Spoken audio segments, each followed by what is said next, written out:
Hello, c'est Greg. On se retrouve aujourd'hui pour de nouvelles astuces en vrac sur le permis et la conduite en général. Comme d'habitude, on va parcourir quelques conseils rapidement en espérant qu'ils vous soient utiles. Je vous rappelle que ce sont souvent des astuces logiques, parfois non, qui peuvent vous aider à progresser et prendre confiance dans votre conduite et de manière plus générale, faire de vous un meilleur conducteur. Avant de commencer, si vous avez des suggestions de conseils, n'hésitez pas à les mettre en commentaire, je me ferai une joie de les lire et de les ajouter peut-être dans une prochaine vidéo. C'est parti! Premier conseil, ouvrez votre portière avec le bras opposé avant de sortir de votre véhicule, c'est-à-dire avec le bras droit. De cette manière, vous êtes obligé de vous tourner et de regarder l'angle mort. Comme ça, vous êtes sûr d'ouvrir la portière en toute sécurité dans le cas où un autre véhicule passerait à ce moment. Si vous ouvrez votre portière avec la main gauche sans regarder, un cycliste ou une voiture risque de vous rentrer dedans, surtout en ville ou dans les espaces clos. Deuxième conseil, évitez au maximum de donner la priorité aux autres usagers si c'est vous qui l'avez. Si c'est pour fluidifier le trafic, il n'y a pas de souci, mais autrement ça peut porter à confusion et s'il y a plusieurs véhicules proches de vous, certains peuvent croire qu'on leur parle à eux. Donc avant de donner la priorité, de faire des appels de phare ou klaxonner, soyez sûr que ça en vaut la peine et que ça sert à quelque chose. Troisième conseil, faites gaffe aux véhicules cabossés. Une voiture avec des dégâts n'est jamais bon signe. Alors évidemment, c'est peut-être pas de leur faute, mais ça reste un très bon indicateur sur le conducteur. Et comme la plupart des dégâts sont causés à cause de poteaux, d'arbres ou d'éléments fixes, je vous conseille d'être particulièrement attentif dans les parkings et surtout les parkings souterrains où l'espace est beaucoup plus étroit que les parkings extérieurs. Donc si vous voyez en circulation ou à l'arrêt un véhicule endommagé avec des bosses et des griffures, ne vous en approchez pas trop par précaution. Quatrième conseil, ayez toujours un équipement de secours dans votre véhicule. Pas besoin d'avoir l'arsenal complet, mais une couverture, une lampe de poche, des câbles de démarrage, des bottes hautes, des gants solides et de la nourriture non périssable peuvent vous être d'une très grande aide en cas de besoin. Cinquième conseil, n'oubliez pas que vous avez aussi des oreilles. Dans certaines situations, la visibilité est tellement mauvaise que vous ne pouvez presque pas voir d'autres véhicules arriver. Dans ces cas-là, vous pouvez très bien utiliser votre ouïe pour prévoir et entendre d'autres véhicules. Baissez simplement vos vitres et s'il n'y a pas trop de bruit ambiant, vous devriez pouvoir entendre facilement d'autres véhicules. Sixième conseil, tenez fermement le volant lorsque vous conduisez. En cas d'accident ou de manœuvre d'évitement, si vous avez une main ailleurs ou que vous tenez le volant légèrement, vous aurez plus de difficultés à réagir. Et dans le pire des cas, dans un freinage d'urgence par exemple, vos mains risquent de se décrocher du volant et vous allez vous prendre le volant de plein fouet dans votre torse. Donc ayez une bonne prise du volant avec les deux mains lorsque c'est possible. Septième conseil, ayez toujours de quoi nettoyer vos vitres.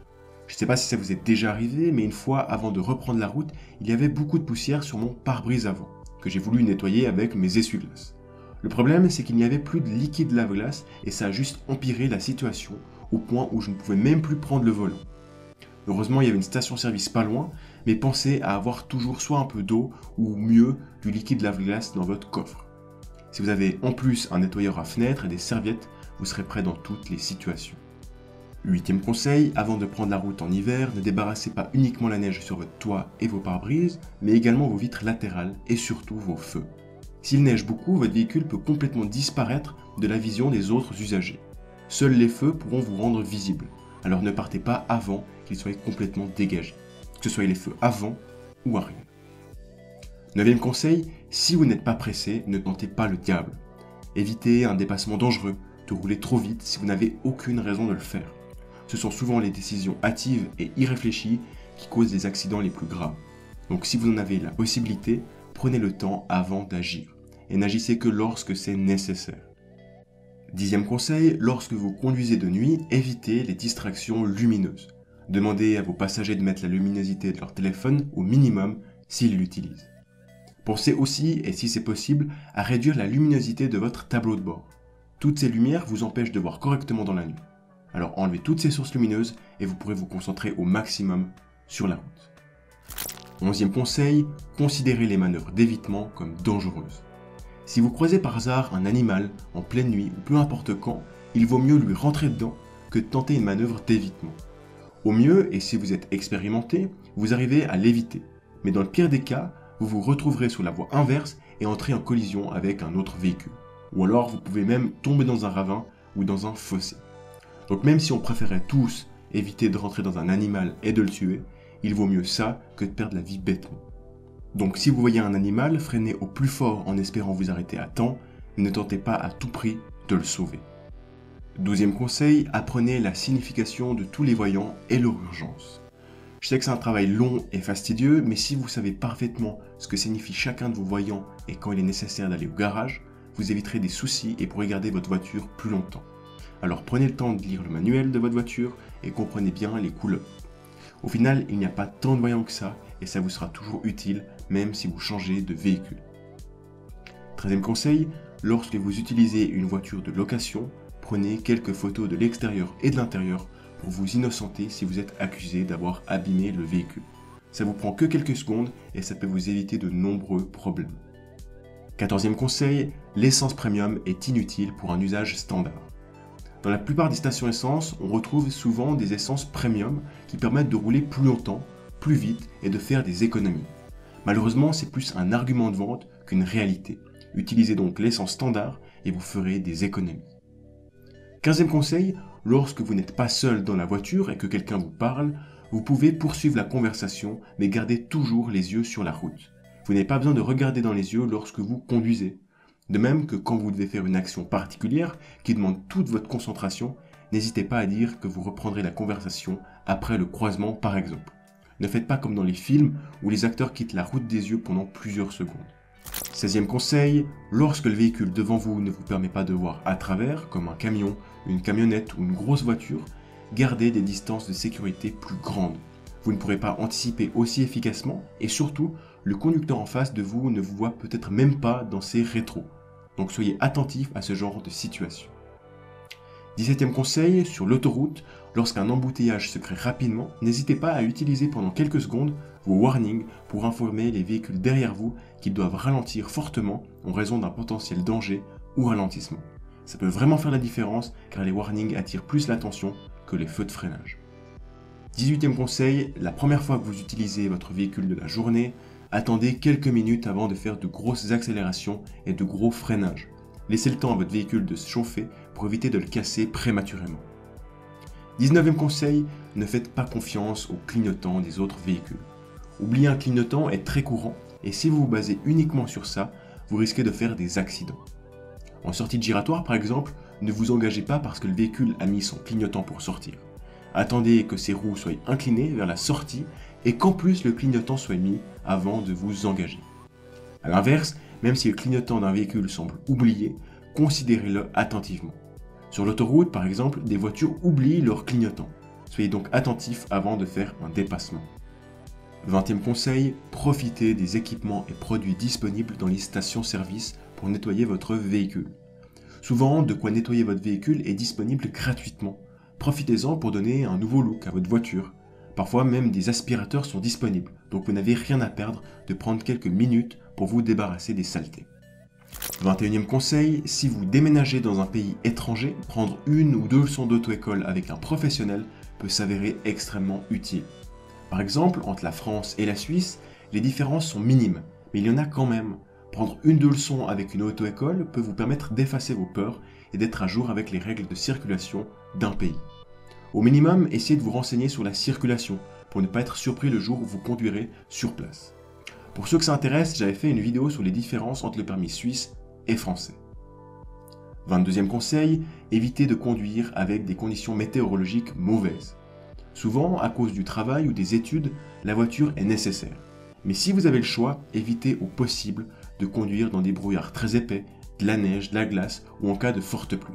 C'est souvent très dangereux et les accidents ont souvent lieu à ces moments. Donc si vous avez la possibilité et le temps, prenez le bus, allez à pied ou évitez le trajet. 23e conseil, si vous voulez éviter de tomber malade, évitez les trop grandes différences de température entre l'intérieur et l'extérieur. S'il fait trop chaud dehors, je vous conseille de conduire à 23-24 degrés plutôt que 18-19. Et inversement, s'il fait froid dehors, évitez de faire monter votre voiture à 32 degrés. 24e conseil, si quelqu'un vous dépasse sur la route, ce n'est pas forcément que votre conduite est inadaptée et que vous roulez trop lentement par exemple. Tant que vous respectez les règles de conduite et ne mettez personne en danger, vous n'avez rien à vous reprocher. 25e conseil, astuce logique, mais si vous êtes fatigué, arrêtez-vous. Même si vous êtes proche de votre destination, une simple sieste d'une vingtaine de minutes ou même moins vous permet de reprendre des forces et de continuer une grande partie de votre trajet. La fatigue est tout aussi dangereuse que l'alcool au volant, alors réfléchissez bien avant de prendre le volant si vous êtes fatigué. 26e conseil, soyez conscient que lorsque le voyant du carburant apparaît, vous pouvez en général conduire encore plusieurs dizaines de kilomètres, souvent 50. Même si ce n'est pas très bon pour votre moteur, sachez que vous pouvez tenir encore un moment. N'appelez pas directement un garage ou un proche pour qu'il vous amène un bidon d'essence. Vous pouvez facilement vous rendre à la station la plus proche pour faire le plein. C'est quelque chose de prévu par les constructeurs. À titre personnel, un tiers du réservoir de ma moto fait partie de la réserve. Donc soyez tranquille, la réserve est assez grande pour aller jusqu'à la prochaine station essence. 27e conseil, soyez conscient que rouler quelques kilomètres-heure en plus ne fait pas de grande différence. Même sur de longues distances, risquer des excès de vitesse pour arriver en avance ne vous fera gagner que quelques petites minutes et vous risquez votre permis pour pas grand chose. Alors roulez à la vitesse indiquée. Vous éviterez les problèmes et vous arriverez à bon port sans problème. Les excès de vitesse ne valent jamais la peine. 28e conseil, quand vous devez vous parquer, ne vous parquez pas juste à côté des entrées ou sorties des parkings. Il y a en général la foule à ces endroits. Dans les centres commerciaux ou magasins, il se peut même que vous soyez bloqué pour sortir ou poser vos courses. Donc allez à peine plus loin et vous serez tranquille. 29e conseil, même si les cyclistes sont souvent critiqués lorsqu'ils pédalent sur les routes, lorsque vous les dépassez, gardez une bonne distance pour ne pas les effrayer. Imaginez que c'est votre enfant. Dans votre voiture, vous ne risquez rien, mais un cycliste qui se prend rien que votre rétroviseur risque de perdre la vie. Donc faites attention. 30e conseil, ne laissez pas d'objets sensibles dans votre véhicule. Avec des températures extrêmes, des objets sensibles peuvent exploser ou fondre. Une bouteille d'eau remplie et laissée pendant toute une nuit dans une voiture où la température peut descendre en dessous de zéro peut exploser. Un briquet ou du plastique laissé dans votre véhicule pendant une canicule peut exploser ou fondre. Ne gardez que le strict minimum. Et si vous avez besoin d'objets un peu plus sensibles, isolez-les ou couvrez-les. Faites simplement en sorte qu'ils soient épargnés par la chaleur ou le froid. Voilà pour les conseils du jour, j'espère qu'ils vous auront été utiles et on se retrouve d'ici 1 ou 2 semaines pour une prochaine vidéo. Comme d'habitude, si vous souhaitez accéder à 27 conseils pour mieux conduire et préparer votre examen grâce à des astuces, je vous ai mis un lien dans la description. C'est complètement gratuit. J'espère que cette vidéo vous aura aidé, n'oubliez pas de vous abonner et de mettre un j'aime. C'était Greg, allez ciao!